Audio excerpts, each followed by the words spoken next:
to trigonometry there. So I want to start with the basics. From basics, let's say we have a Cartesian plane. A Cartesian plane. Here we have our first. In fact, before I even go to that, in the first quadrant, we call this the first quadrant. The angles less than 90 degrees. So, I want to project there a right angle triangle. So, I have angle theta there. We have angle theta. So, with angle theta, I'll state that this is y, this is x, therefore we have r there. So there's something that we can deduce from that, talking about, let's say we start with the theorem of Pythagoras.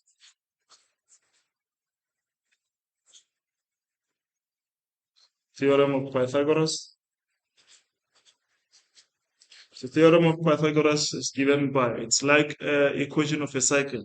It's like we have subtended a radius r point there. If we rotate at any point, at least we can have a right angle triangle if we subtend down, joining point A, X, and Y.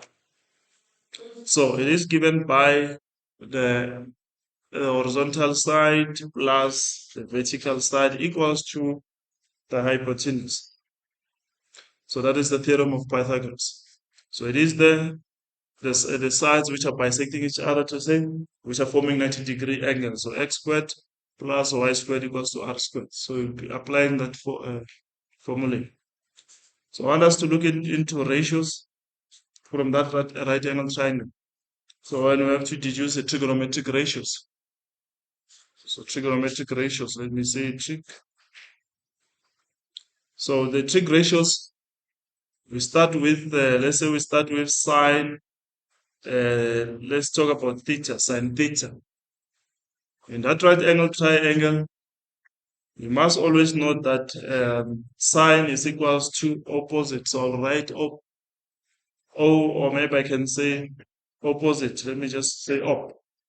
And then all divided by the hypotenuse. Just say hy. So, but from this right angle triangle, so therefore the opposite of angle theta, the opposite of angle theta is y. When you say sine theta, the hypotenuse, it is the longer side, or it is the one that is closing the triangle when the x and y have bisected each other. So over r. So sine theta, it is equals to y over r, opposite over hypotenuse. So we can even maybe put alpha on top here. So opposite of alpha will be x, then hypotenuse will still be r. So we need to look into cos theta. So cosine theta, we know that it will be adjacent, so I'll say h divided by the hypotenuse, divided by the hypotenuse. So therefore, adjacent of the angle theta, where the angle is sitting on, is an adjacent. It is x, then the hypotenuse, it is r. So we have a cos theta, which is x over r. And we're going to tan theta, it is opposite, all divided by the adjacent edge. So therefore, opposite of angle theta, we said it is y. The adjacent, it is x. So we have y over x. So that is the trigonometric ratios that we need to recall from the senior phase and from maybe technical maths if we're doing N4. So it still follows. So this is fine.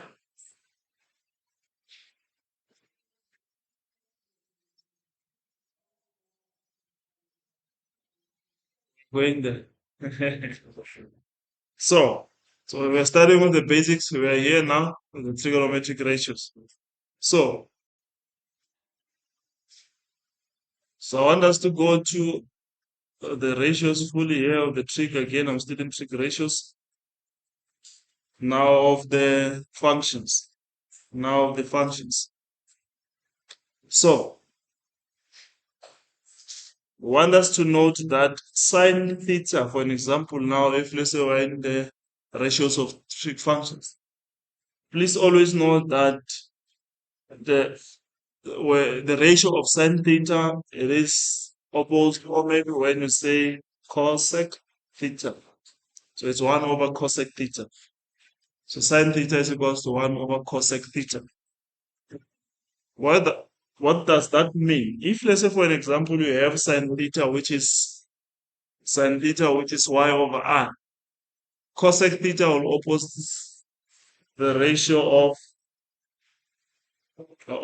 sine. If sine theta is equals to y over r, therefore cosec theta it opposes the ratio of sine is going to say hypotenuse over opposite.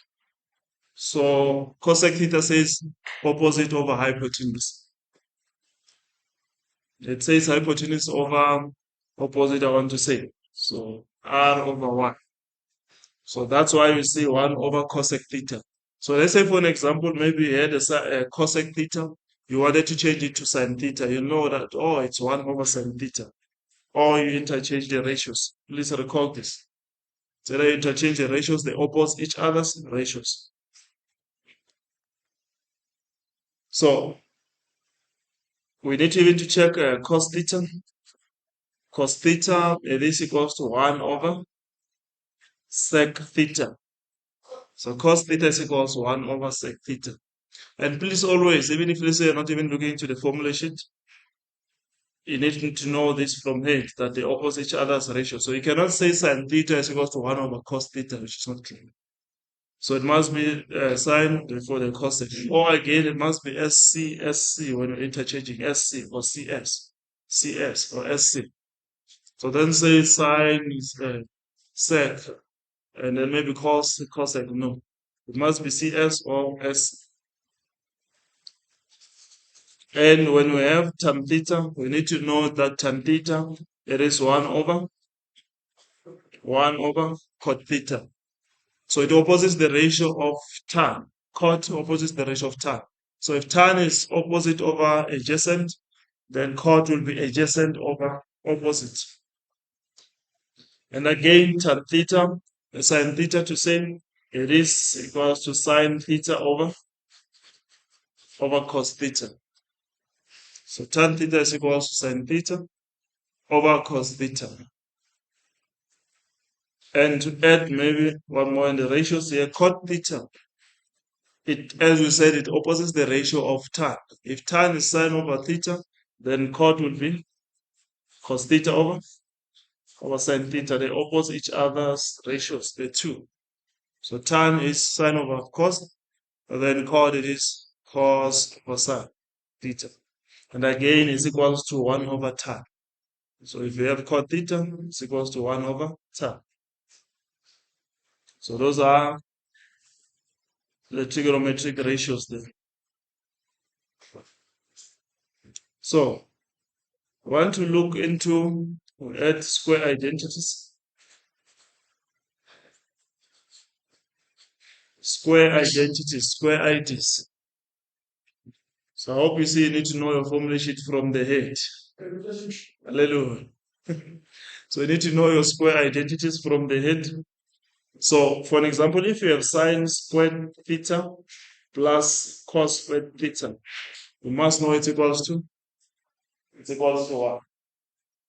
And again, you need to know how to simplify either one of the squares of your trigonometry and make it one subject of the formula. So sometimes you know that sine squared theta is equals to 1 minus cos squared. So this is what I mean you must do. So you must state that, oh, if I know I have sine squared, for an example, if you have sine squared theta, you must know that, oh, it's equals to 1 minus cos squared theta. Space there. So you need to take 1 to the other side. So in your N4, if let's say you have to simplify equations or prove identities. At some point, you can be given sine squared multiplied by something, but you need to know that I can replace sine squared by 1 minus cos squared. And you can even get rid of the square by putting a square root. You put a square root, for example, you are going to have sine theta, which is equals to 1 minus the square root there, cos squared theta. That is sine theta. So sine theta is equals to either plus or minus root 1 minus cos squared. So that is a very important part to do. Okay, in the square identities, just want to add, let's add the cos x squared to 1. So cos x squared is equals to 1 plus cot squared theta. So cos x squared theta, it is equals to 1 plus cot squared theta. And again, as I mentioned, please note that sometimes you can be given cot squared. Cot squared is equals to what? Take 1 to the other side, you'll have cos x squared minus 1, or minus 1 plus cos x squared. And again, please master the identities and the ratios. You'll need them in the other chapters going to test 2. So we mentioned the calculus, integration and differentiation. We need identities. So please make sure you put this in your head. So let's add the third one, sec squared theta. We know it's equals to 1 plus tan squared theta. That is the third square identity. So sec squared theta is equals to 1 plus tan squared theta. Again, tan squared is equals to sec squared minus 1. Sec squared minus 1 is equals to tan squared. So here you'll have a task to make sure you play around with these identities. So if you want to master them, know how to play around with these square identities, taking 1 to the other side, or even subtracting sec squared from tan squared. Subtracting from tan squared.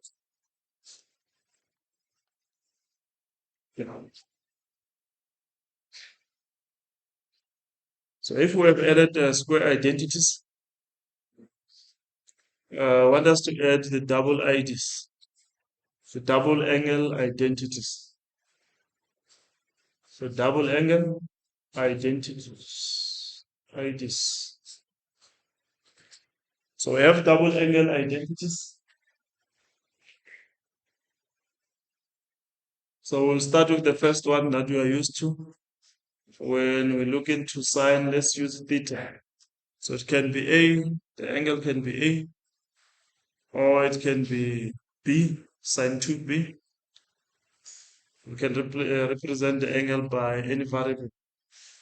So sine 2 theta is equals to 2 sine theta cos theta. So sine 2 theta is equals to sine theta cos theta. And the third one, I can even maybe not say the second one to say, produces at least 3 identities there. The cos 2 theta produces at least 3. The first one will have cos squared theta minus sine squared theta. So this is the difference of the square identity, the square trigonometric functions. Difference between 2 trig functions. So please don't confuse it with the sum of 2 identities or 2 trigonometric functions to say sum of the squares of the trig functions. Do not confuse with that one.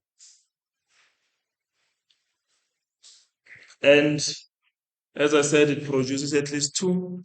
The other one would be 2 cos theta minus 1. Okay, it's a square. So it's 2 cos squared theta minus 1. So 2 cos squared theta minus 1. So cos 2 theta, you must know it's equals to that one. At some point, when you see a double angle identity, you'll replace it with this one. Or sometimes when you see a square, you must know it's equals to, when you half it, it will be half plus half cos 2 theta. And the third one, in this one, we're going to have 1 minus 2 sine squared theta.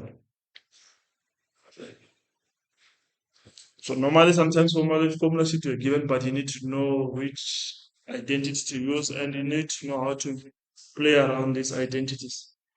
So that when you're solving problems, you know which one can I replace with or apply. So this is the square double ID. So please confirm this one from me in the book. So tan 2 theta is equals to, you can confirm there for me, it is 2. So it's 2 tan theta over. So I think it's 1 minus tan squared theta right at the bottom. Yeah. So this is the double angle identity for tan. It's a double ID. It's a 2 tan theta over 1 minus tan squared theta. So these are the double identities you have to know. So there's what we call compound angles or sum or difference of angles.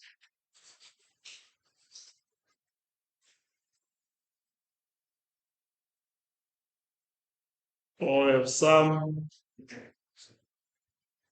or difference of angles.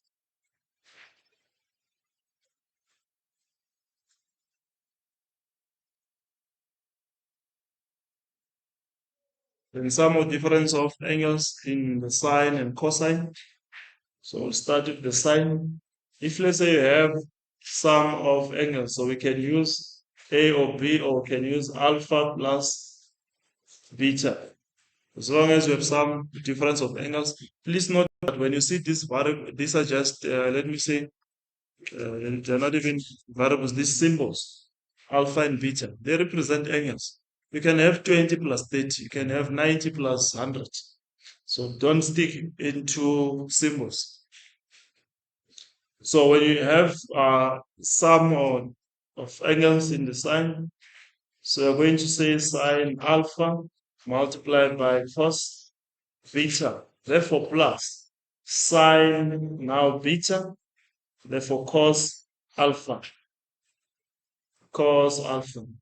So you'll have sine and cosine of those different angles, and sine and cosine of the different angles. So those are the compound angles of sine. So you'll even have, let's say, sine, where now it is difference of angles and difference of angles. So you'll have sine alpha cos beta, therefore minus, you'll have now sine beta cosine alpha. So you have sine beta cosine alpha, therefore minus sine alpha cosine beta. So if here you had sine alpha, the other side you must have sine beta. So you must not put the same angle in the first term and in the second term. So the sine must have different angles.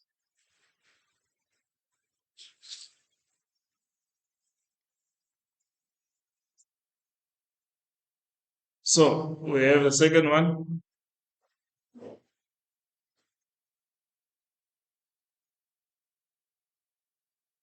Where we have a different, let's say we have sum of angles, let's say alpha plus beta and cosine. Therefore, it will be equals to cosine of an angle alpha and beta, it will be equals to. So we'll have cos alpha, cos beta. Therefore, if you had a sum of angles in the cosine you're going to have minus. So we're going to have minus sine alpha sine beta. So if the formula sheet is given, if you have difference in the addition of the terms of the trigonometric functions, you're going to have a difference of the products. So normally the formula sheet will be given as plus or minus here. And here it will say minus plus. So you must know that, oh, it means that in the second term, the second one to say, if it's a minus, it will say plus or minus in one formula to avoid this showing this multiple expressions here. So here we're going to have cosine alpha, cosine beta. Therefore plus, if we add minus, we're going to have plus on the other side, on the right hand side. So sine alpha and sine beta. These are the square IDs. So, we even have the tan one. Tan one. So please confirm for me there. So if we have tan alpha plus beta, in the numerator we're going to have tan alpha plus, right? I think it's plus tan beta, all divided by. So it's 1 minus tan alpha multiplied by 10 beta. So that is the 1 for tan. So it's tan alpha plus tan beta, all divided by 1 minus the, let's say, the product of tan beta and tan alpha. So if here it's plus, you'll have plus in the numerator and minus in the denominator. But if it was minus, you're going to have minus here and you have plus. So that is the formula sheet that what your formula sheet will be expressing. So if we know the identities, before maybe we go to half IDs. So just want us to go into special angles. So maybe we have to go to the quadrants. Or we have to go to special angle.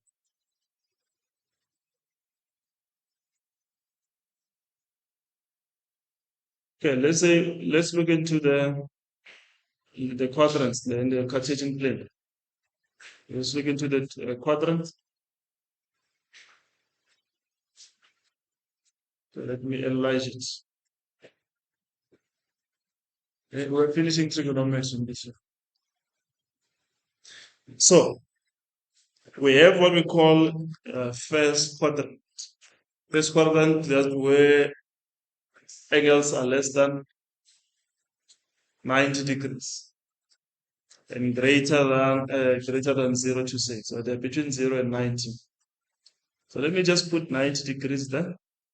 And we have what we call the second quadrant. And we have the third quadrant. And we have the fourth quadrant.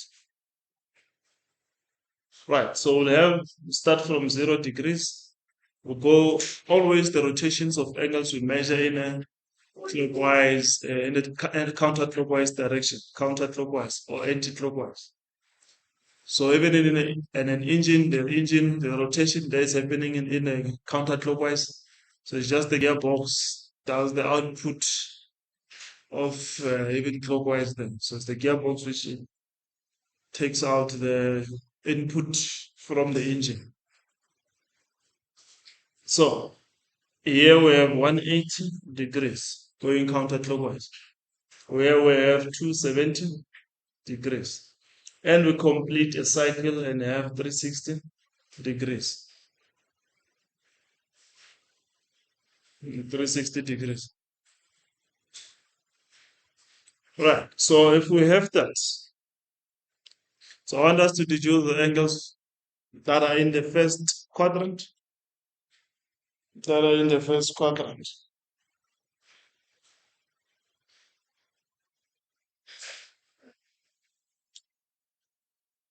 Let's go. So I have to deduce the angles which are in the first quadrant. So if let's say we rotate this backwards, so it's going to be a negative angle. So it's a 90 minus. Take it backwards, it's 90 minus. So when you take it forward in a clockwise, counterclockwise direction, is 90 plus. We look into 180, take it backwards, we'll have 180 minus. Rotate it forward, we'll have 180 plus. Look into 270, take it, rotate it backwards, we have 270 minus. Take it forward, we have 270 plus. 360. Say we wanted to deduce backwards, it will be 360 minus. Take it forward, it's 316 plus. So which means this details that the angles which would be in this quadrant, they are 360 less or 270 more, 270 plus. So that's the angles that we'll be finding in that fourth quadrant. Same thing in this quadrant. If we do a second rotations, the angles will be greater than 360 and less than 90. So the angles must be greater than 360 in this quadrant. And again, either less than 90 as we are mentioning. So if you can state here, all trig functions are positive. All trig functions are positive. So some of you have many ways to describe the quadrants here. Sometimes some of us used to say all students take a cough.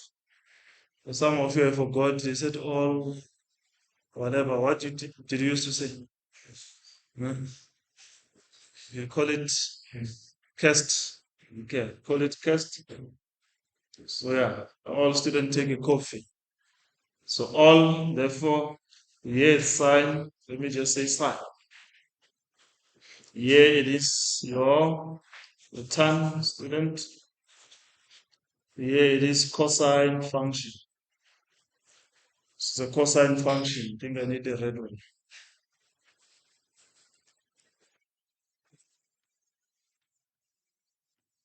It's the red one. Okay. So as we're mentioning, please note that. Oh, thank you. So as we're mentioning, so when we look into these quadrants, we have all students take a coffee. But don't forget the trig ratios I just mentioned. That sine and it's sine and what?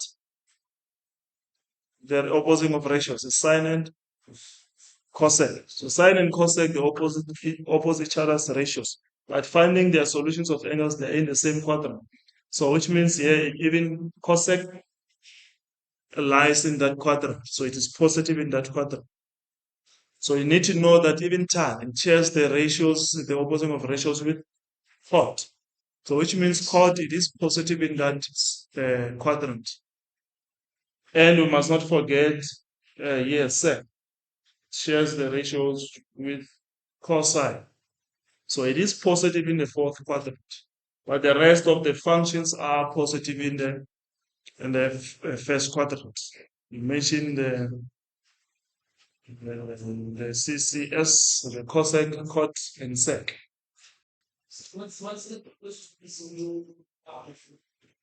I mean, they're not new, it's just that they share ratios, they oppose each other. So it's like even when you plot their functions, when your sine graph is horizontally having an amplitude up and down, the other one is having an amplitude going up, down, and in fact, it's right and left, right and left. So that is this is sine, cosine will do the same thing. Cosine will do in an opposite direction. Yeah. So they are interesting functions. They are utilized in engineering. We can do more research in most of engineering principles. They are applicable. So they help us in certain functions, we apply them. Just like your cosine sine functions in electrical, most always your pulsating current there, your AC. So your sine graph help you with that.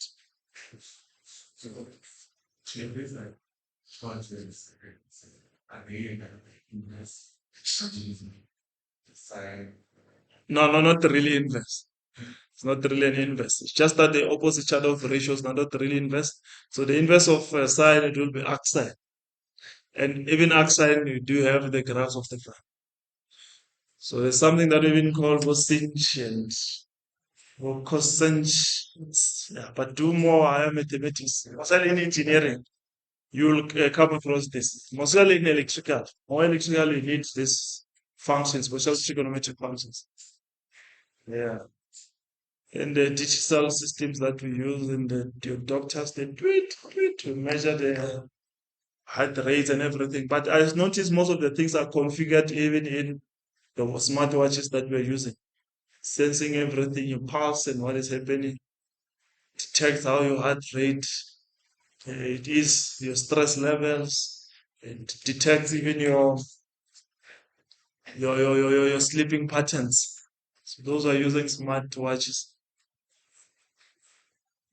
So, but there's even more configured. Thank you very much. Configured programs that does this. So normally, this you need to know the theory, the background, so that if you want to come up with something in future, at least maybe you yourself you can do a research and advance or bring more.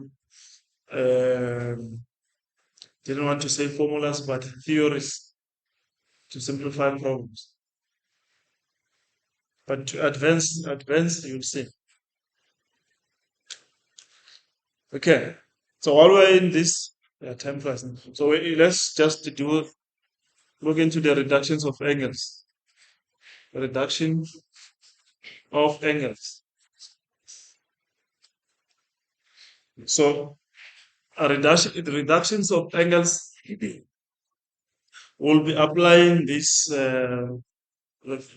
horizontal and vertical angles. It's no longer the same with your, let's say, high school math, where you're saying that you focus on the horizontal angles. So even the vertical one we do apply. Where we'll apply the co-functions. You have to even to pass by co-functions. But with reductions of angles, normally we'll always state that, let's say for an example, let me use a straight angle for the first time. Let's say 180 degrees plus theta. So 180 degrees plus theta. 180 degrees plus theta. So therefore, this is how we do reductions of angles. You are going to, if it's a straight angle, the horizontal one. So you're going to find the solution as sine theta. And you're going to look at or check. You check at 180 plus. At 180 plus. Is sine positive or negative? Or is it found at 180 plus? So we inspect that at 180 plus. So when you check 180 plus, it's only tan and cot. So which means it's a negative solution in the what do you call it? In the third quadrant. So we can even take maybe cosine 180 minus theta. So what we're going to do, we'll state that we're going to take cosine of the acute angle. Therefore, we go and inspect at 180 minus. It's cosine positive or negative. We look at 180 minus. So it is having a negative solution in that quadrant at 180 minus. So we have a negative solution. So that's how you'll be doing reductions of angles. It's simple as it is. But sometimes if we don't have to use a calculator, we have to play around the special angles, triangles. Special, let me say triangles, or let me say special angles, but special triangles. So we have 60, 30 angles there. And therefore, opposite of 60 is always root 3. And opposite of 30 there, I think here we'll have 1, right? We have 1, I think here it's 2. Opposite of 30 is 1. So you can prove by saying sine 30, we'll say sine 30 it's half. Can use a calculator and prove and say sine 30. If you wanted to confirm, the one which doesn't have a square root, you will see it's equals to half.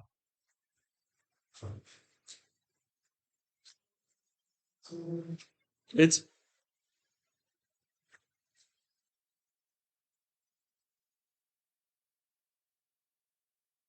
so it's half, isn't it? Sine 30, yeah. So with the 45, 45, it is 1, the sides are 1, 1. But the hypotenuse, it is root, it is root 2. So therefore, please, sometimes when you use a calculator, for an example, just try and say cos 45. It will give you root 2 over 2, cos 45. But from the special triangle, cos 45, it must be 1 over root 2. So your calculator do what we call rationalizing the denominator. It applies that method of multiplying by 1. It uses root 2 over root 2. So that's why you have root 2 over 2. So please recall that when you use a calculator, will see it, or it will be obvious because you'll have. You don't hear what I'm saying? So I'm saying just punch cos 45.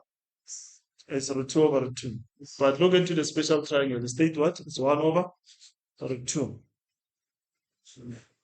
So 1 over root 2.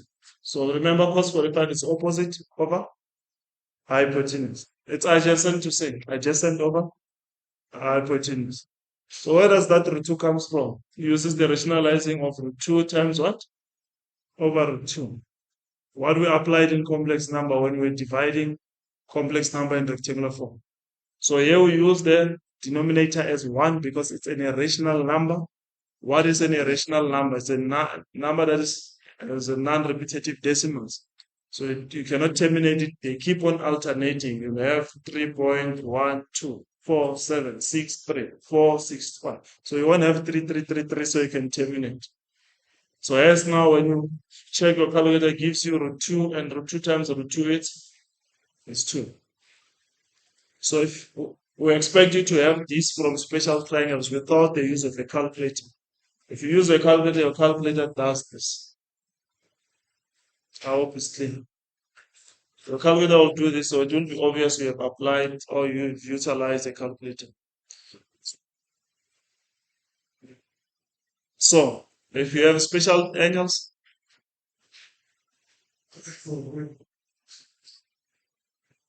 with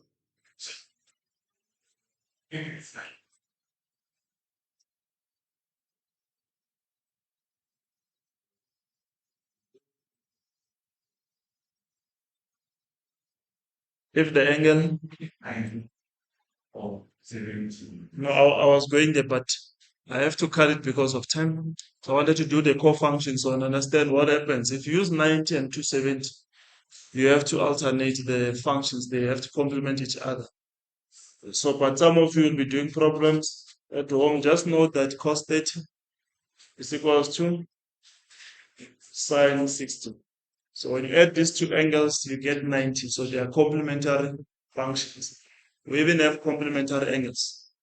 So just try and say cos 30. Cos 30 is 1 saying 1 over 2. It's 1 over, let me see. Cos 30 is root 3 over 2. And sine 60 is root 3 over 2. So they are co-functions. Night shift. Okay. But yeah, need to respect time and see.